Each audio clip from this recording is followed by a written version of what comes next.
रोहन नाम एक मेरा दोस्त था। उसकी तुरंत ही नौकरी लगी थी और उसकी पोस्टिंग मेरे ही गांव में हुई थी।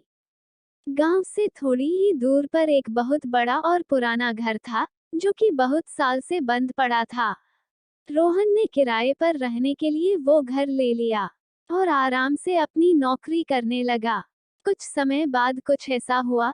एक रात जब वो सो रहा था तो उसे एक अजीब सी आवाज सुनाई दिया, जो किसी जानवर के आवाज की तरह था। शुरुआत में रोहन उस आवाज पर ज्यादा ध्यान नहीं दिया, लेकिन फिर दूसरे दिन भी उसे वही आवाज दोबारा सुनाई देने लगा। फिर वो सोचने लगा कि इस घर में कोई भूत भूत है, जो मुझे डराने की कोशिश कर रहा है। खैर रोहन भूत प्रेत को नहीं मानता था, इस वो आराम से सो गया। कुछ समय बाद जब रोहन की नींद खुली तो सामने एक डरवाना काला साया दिखाई दिया। रोहन इसके पहले कुछ करता वो खुद बेहोश होकर गिर गया। कुछ घंटे बाद जब उसे होश आया तो भागकर उस घर के मालिक के पास गया और सारी घटना के बारे में बताया।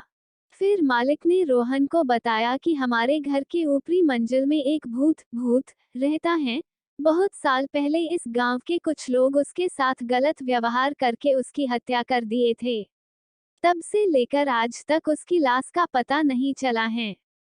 कई लोग तो ये भी बताते थे कि रात के समय में इस रास्ते से अगर कोई जाता था तो वो भूत उसे अपने घेरे में ले लेता था और कई दिनों तक उसका पीछा नहीं छोड़ता था, लेकिन उसे अभी तक कोई देखा नहीं है।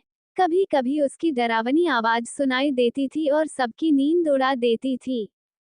रोहन मकान मालिक की पूरी बात सुनने के बाद सोचा कि यह सब कुछ केवल एक कल्पना और बकवास बातें हो सकती है, क्योंकि वो भूतों में विश्वास नहीं करता था।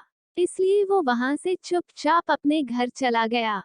कुछ दिन बाद रात के समय लगभग 11 बजे के करीब रोहन खाना खा कर टहल रहा था तो उसने देखा कि चारों तरफ अंधेरा छाया हुआ था और एकदम शांत माहौल था।